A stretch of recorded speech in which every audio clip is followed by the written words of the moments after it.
The number one sales development tool is simple. It's practice. Most sales teams don't have scheduled practices. Professional athletes practice. High school athletes, college athletes practice. Speakers before they get on stage practice. Somewhere along the line, we've forgotten what it takes to truly improve. You cannot improve what you don't practice. The mistakes we make in sales organizations are very, very tactical. We want to get our people better lists or better marketing integration. We have to use our CRM more. We have to provide our people more high quality leads. We have to get them to prospect more. And all of these things are valuable. But you cannot leverage lists. You cannot leverage marketing. You cannot take advantage of leads and increased prospecting without skill. The only way we can improve our skills is how? Practice. All of these things are valuable to a sales organization. But when we talk about people leaving powerful voicemails that get return calls, somebody who doesn't need to prospect a lot because they have so much in the pipeline and they have a streamlined process and they needs-based sell better than anybody, and they close with professionalism because they practiced. See, a lot of the tactical things we throw at salespeople assume that they're going to skillfully take advantage of them. Here's the reality. And while some of you who are listening to this might be very offended, I'm okay with that. And here's why.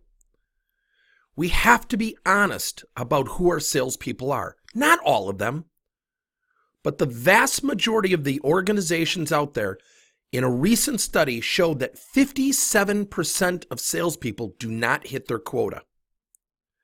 We tend to just show up. We shoot from the hip. We think about what we're going to sell before we even get out of the car when we visit clients. We do not demonstrate active listening by paraphrasing back to somebody what they said, which is a great trust builder. We do not prepare with professional practice sessions. That is our reality. In a recent webcast, I asked people, how often do you practice? Over 83% of the participants said monthly or never. Think about that. What if your competition was practicing and your salespeople weren't? So, ask yourself, void of the typical time constraint, what if your salespeople practice more?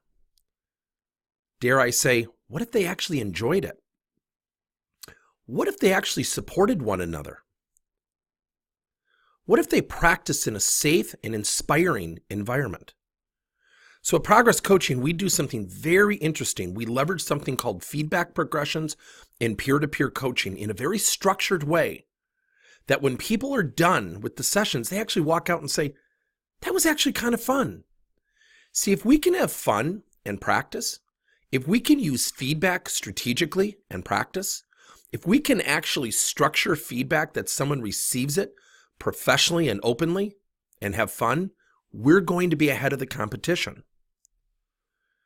So again, if we practice, sales cycles get shorter. We have less stressed people. We have more predictable results. We ultimately create this confidence factor. And practice becomes a part of the developmental strategy. So what if there was a simple solution? What if there was a way to do this? Actually, there is. Do us a favor, send me an email or call our company, and we'll actually walk you through this strategy. When we deploy companies, we have companies from 15 to 20 years ago still using these methods because it breeds a positive, enthusiastic, inspiring, energetic environment that facilitates practice in what? Better salespeople. Give us a call.